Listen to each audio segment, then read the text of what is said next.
All right, everyone. This is Bishop Bowser, and this is Shaphat Outreach Podcast, Slow Motion with Bishop Bowser.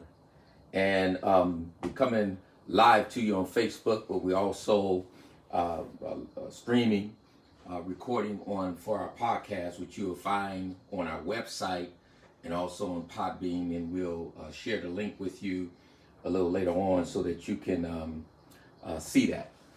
But what I want to do is I want to give opportunity for those who are on Facebook to be able to join us in this conversation today. Topics of discussion for our podcast. This is episode 17. And our topics of discussion for today, I want to talk about community violence and policing ourselves.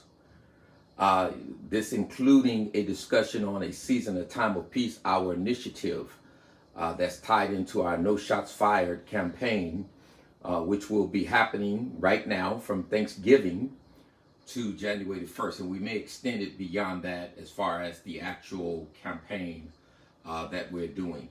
And so we're going to talk about that. That's the first item. Second item we're going to talk about is Mayor-elect Todd Gloria and his newly appointed staff, and I don't see anything excited about it, nothing to be excited about, but there are a few things I do want to, positive and negative, that I want to look at on that.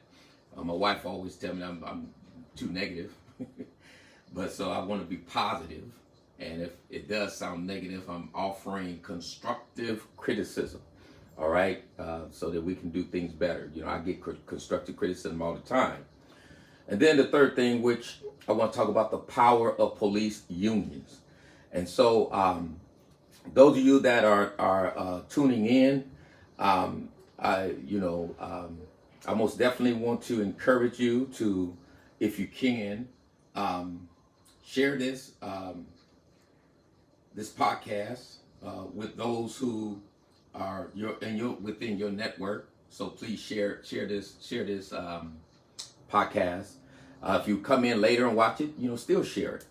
And also, I just want to say to all of our listeners that if you find a chance, I did write an op-ed that was released yesterday and I believe today also in the paper, the San Diego Union Tribune, dealing with addressing police reform. Right, and the challenges that the politicians face, especially with, lack of a better way of saying it, being in bed with politicians, but whatever way you want to call it, or whatever you want to call it, you can call it that.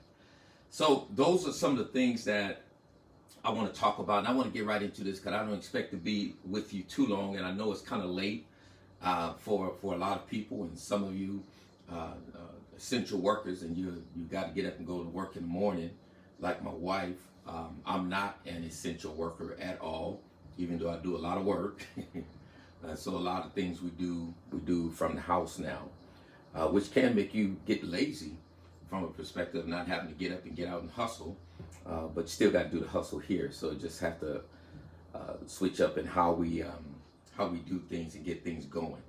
So, but I want to start out this podcast today talking about community violence and policing ourselves.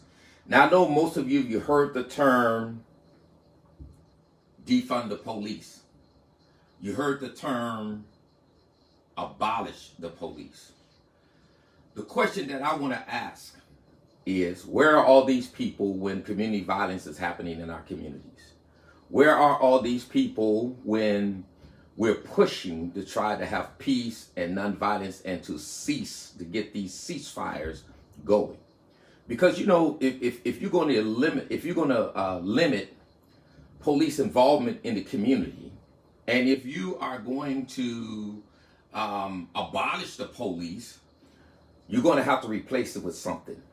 And I believe that's where community responsibility come in, and accountability. So you can't, it's easy to yell defund the police, switching, I understand it, switching resources, but you still removing officers from out of the community. And that's one of the things that I'm all down for. But the problem that I see in our communities is that when it comes to the violence that is taking place in our community, a lot of folks are quiet, and we're not really united and working together. So I want to talk about that briefly, but I want to share with you our campaign, a season and a time of peace. And we're having a lot of events that we're doing, and we want to have this discussion every day. You know, a discussion about nonviolence, a discussion about peace, a discussion. You have people in your home, whether a family member, a friend, you know your next door neighbor or the one across the street or around the corner. You know folks on your job that's connected to people that may be impacted by gang violence. And you know folks that are involved in gang violence. You know people that are closer to that, what we call pain, or those who are engaged in that type of activity. It's time for us to start having a conversation about nonviolence, about peace, and about stopping the violence, right? There are other things we can do. So we're not here to just tell you what not to do, but we're here to tell you what you can do.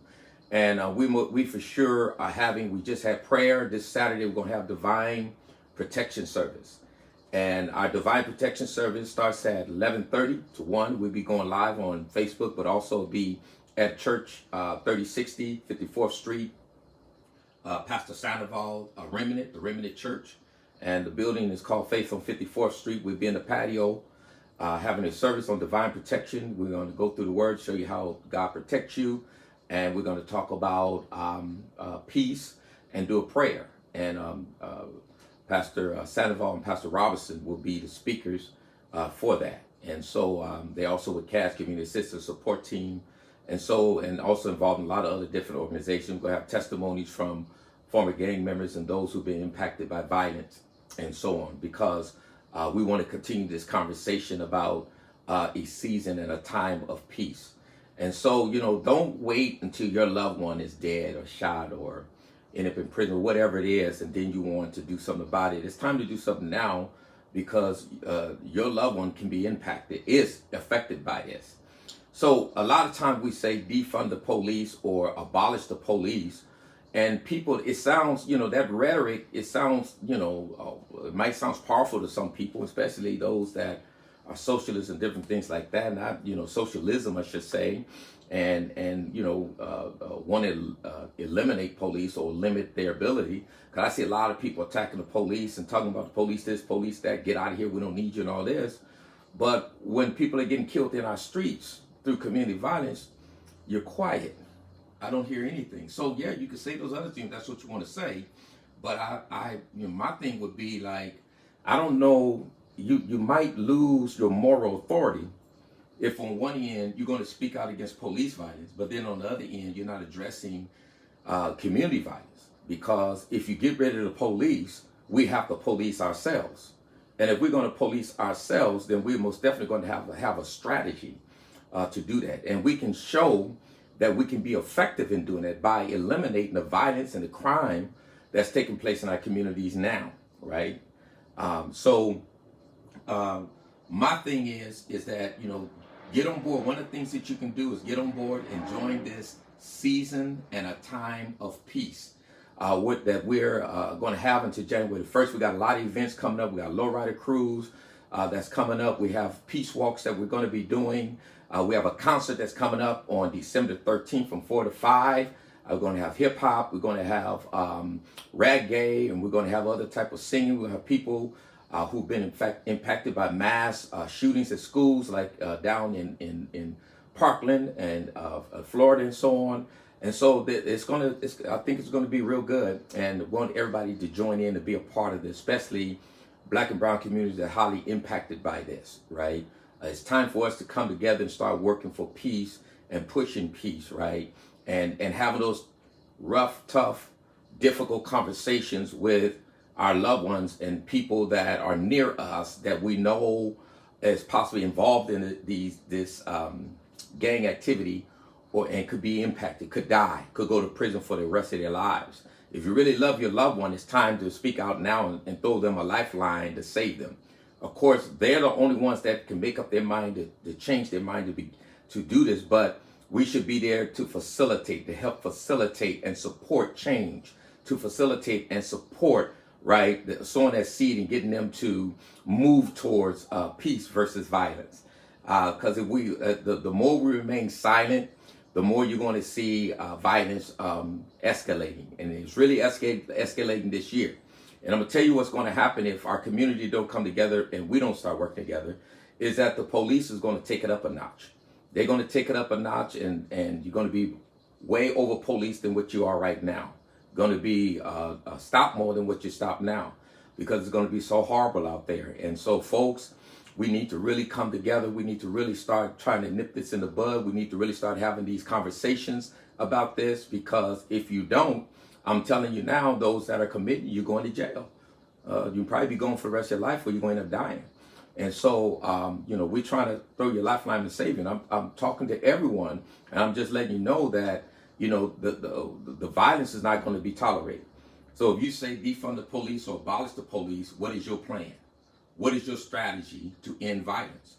And if you don't have a strategy or a plan, then I would advise you nicely to be quiet, because we got to deal with this stuff every day. Deal with the pain of looking in loved ones' eyes when their loved one is dead or shot or struggling to survive or been maimed. And on the other end, those that are going to prison for the rest of their lives, right? And it's almost like we're doing time with them. So when we talk about community violence or policing ourselves, that comes, policing ourselves comes with a responsibility. Defunding the police comes with a responsibility. Abolishing the police comes with a responsibility. So unless you have a plan and you have a strategy of how we're going to, and it can't be based on white supremacy, right? You got to look in the black and brown community. You got to look at the issues that need to be addressed, the trauma, the underlying service, underlying issues, the marginalization, especially with blacks, the oppression that has happened since slavery. You got to look at all those issues. Those issues must be addressed, right? So you can't just say, get rid of one thing, replace with something else, and you don't have nothing really that's really sustainable that's going to take its place, right? So think about that. And one of the things you can begin right here, right now, is a season and a time of peace. I posted all type of information on our timeline. You can go to our website and let's promote that, right? Let's promote that. Let's get out there. Let's support it. Let's start having these conversations every day with people. Post videos up of a conversation you're having about peace and talking to people about peace. Post pictures up that you're talking about peace and speaking out and having a conversation about nonviolence. Let's move and let's push that. Let's get that going in the name of the Lord. And so that's the first thing I want to talk about is community violence and over policing in the name of the Lord. And second thing I want to talk about is the mayor-elect Todd Gloria and his newly appointed staff. And the way I see it, there's nothing here to be excited about. And the thing that bothers me, our people are so ignorant. It just bothers me how people just go for anything and don't really look at our history. If we don't learn anything from our history, you're subject to repeat it.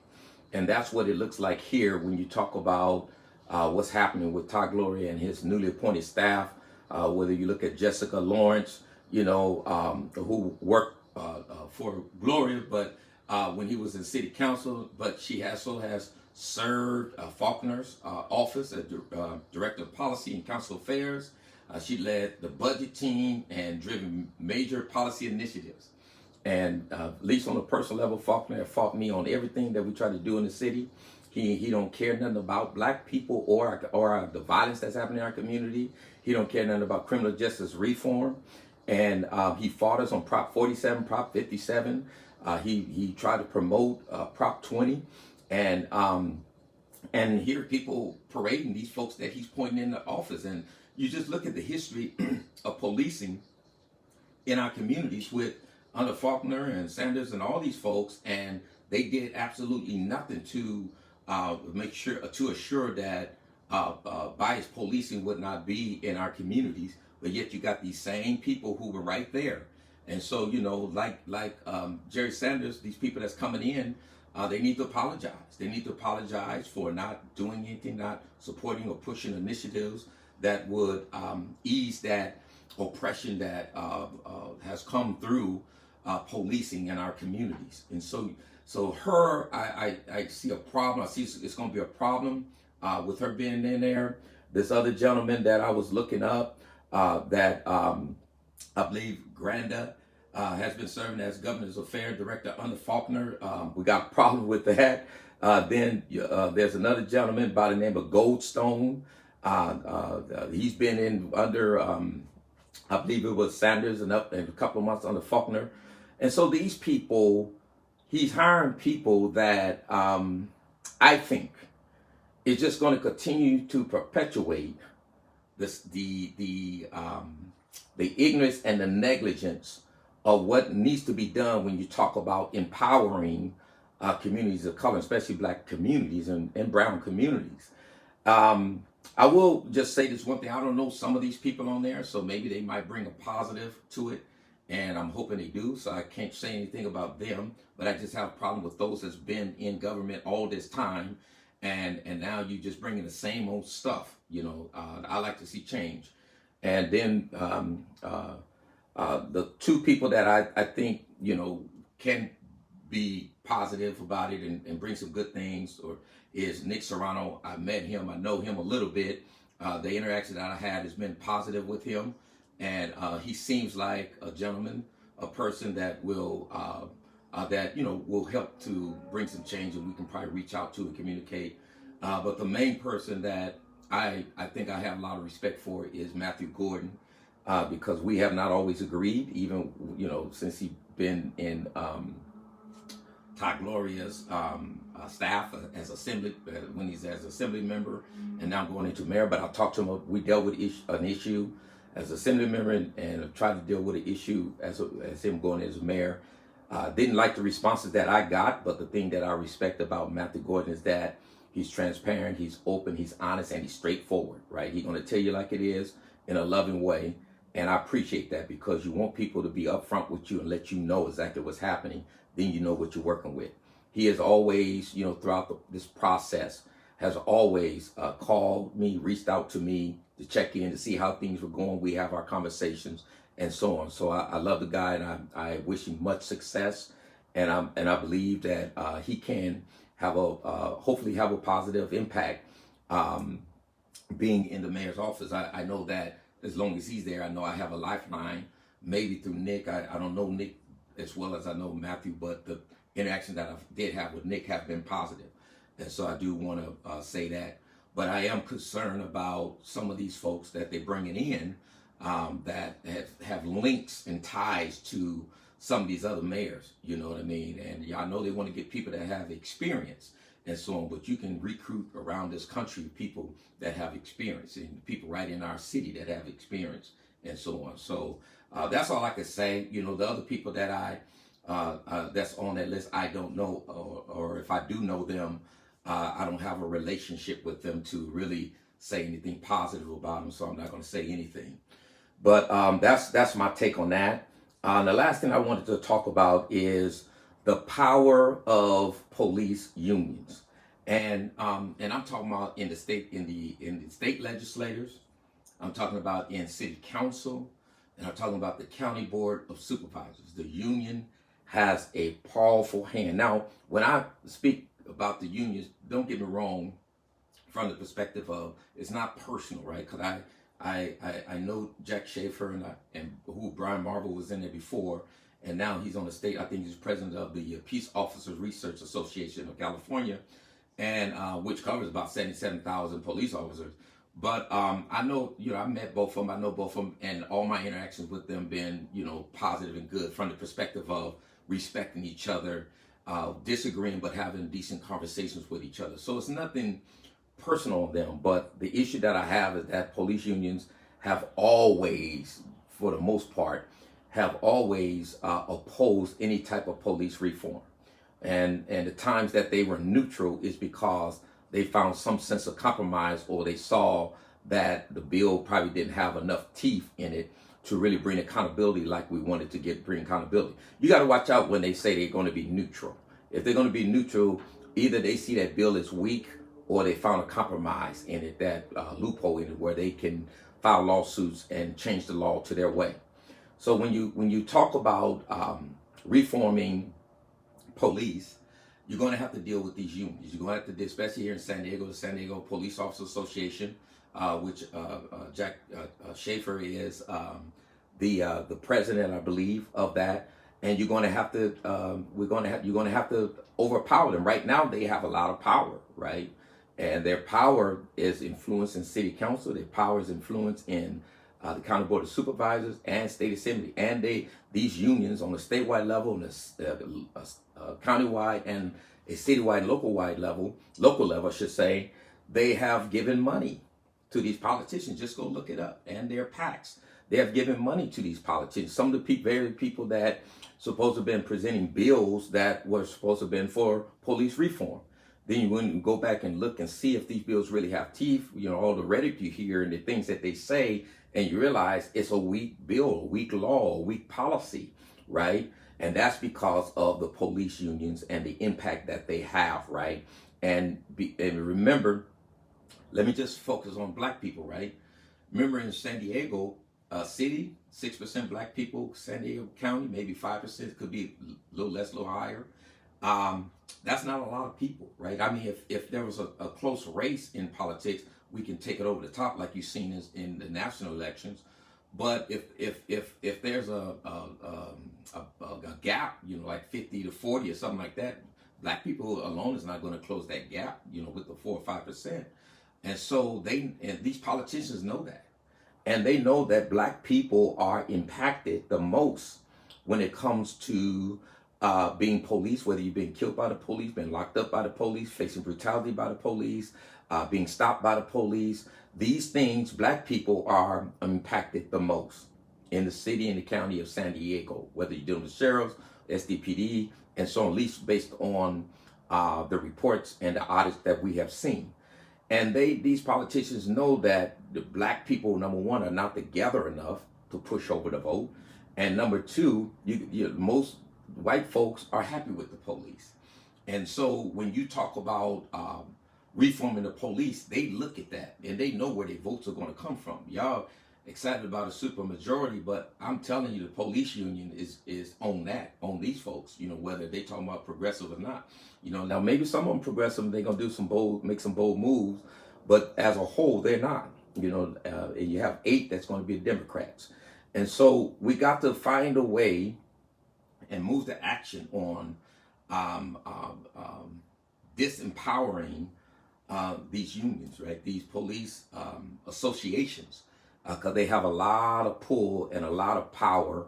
And even folks that want to bring reform, they don't get scared of the police unions, but they get scared of these other politicians because they got to do certain things to get their support, right? So then you have even people that supposed to be progressive and really want to bring reform, they get nervous and they don't want to push certain things because they know that they're not going to get it through, right? And so we just have a problem all the way. So a lot of stuff is going to be stalled. A lot of things are not, you think that things are going to happen on police reform coming in 2021, it's probably going to be worse than it was this year because the unions, the police unions have built momentum and built more strength. And they're not getting weaker, they're getting stronger. And if we don't find a way to counter that, you're not going to have no reform. That's what you're going to have to deal with. And it begins by holding these politicians accountable, and running against them. And when I talk about running against them, I'm talking about somebody that's not afraid to even push stuff through, even if they know it's not going to pass. Because we got to begin to have these conversations, not be afraid to push bills through, right? And that's why I wrote in my op-ed and was talking about how that, these politicians would use these weak measures and initiatives or policies that they have passed, and they have no teeth in them. There's no power in it to change on the front end of how our communities are being policed. It's not going to, none of these things are not going to stop one bit a police officer from killing somebody, a police officer from arresting somebody, police officer from stopping someone, over policing the community, using brutality on the person and all that. None of the things passed is not going to stop that, right? And even with what they have, you won't have the power to prosecute or fire. So we got to really step it up and be able to do more when it comes to police reform than what has been happening.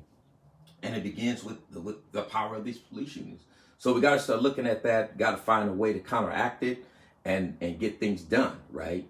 To where that it's meaningful in how our communities are policed. And so, and the only way that's going to happen is what you've seen under the George Floyd incident, when he got killed, in the way everybody was out in the streets, protests like you've never seen before. But it died down, right? And you couldn't even, folks were talking about defund the police, you couldn't get the city council to vote on that, right? And you're going to continue to have those kinds of issues and those kind of problems. So that's what I just wanted to talk about, remembering community violence and policing ourselves. It comes with responsibility. So, and you got to be responsible when you talk about defunding the police and when you talk about abolishing the police, if you're not looking at what's happening in the community. And because not even black people support defunding the police overall, when those that have any sense and understand, because the first thing they're thinking about is their safety. And so if you don't address that, and you're just talking about mental health and all these other things, if you don't address safety, right, in a meaningful way, the overall majority is not going to go for defund the police, and they're most definitely not going to go for abolishing the police. So either stop that conversation or come up with a strategy. That's all I say with that. Mayor-elect Todd Gloria, I want him to succeed, even though I didn't support him or Barbara Reed, but I do want him to succeed as a mayor from the perspective of empowering and doing something about marginalized and underserved communities like the black community. I'm hoping that he do more than just rhetoric and play games and do something about addressing community violence. When you look at him and Nathan Fletcher, they address everything else, but they're not addressing our community violence, right? Because I don't want to get to the place to say that they don't care, and they don't care if we kill each other, but it almost seems like that, because they most definitely ain't doing nothing to address it, right? But they address all the other types of public health issues. And community violence is a public health issue, and the county has a responsibility, and the city has a responsibility to address that. So I'm with some of the same people leading in Todd Gloria's office that was leading in some of these other mayor's office. We might get some of the same old, unless they come out and acknowledge some of the wrongs that have been done in the past, and so that we can move forward. Otherwise, I'm not that hopeful that they're going to bring anything else. And so we'll see what other moves he made. But thus far, I'm not too excited. Like I said, I don't have an issue with Nick Serrano, and I don't have an issue with Matthew Gordon. And remember, the power of unions is what we got to come up against, what we're going to face with police reform. And they are a powerful force to reckon with. Don't think that these politicians are just going to vote against them, because they're not. Because they got their constituents to deal with, and some of them are getting some kind of financial support from them. And if once the police start bad-mouthing you, you're in trouble. All right? So remember that. And that's all I wanted to talk about today with Slow Motion with Bishop Bowser, Shaphat Outreach Podcast. And this is episode 17. So don't forget to share this podcast. Don't forget to share this live feed. And remember, you can get to our website, www.corneliusbowser-games.com, and you can check us out. Remember our Season of Peace. Look at all the things that we are posting and that we're doing, and come by and check us out. All right. God bless you, and see you next time around.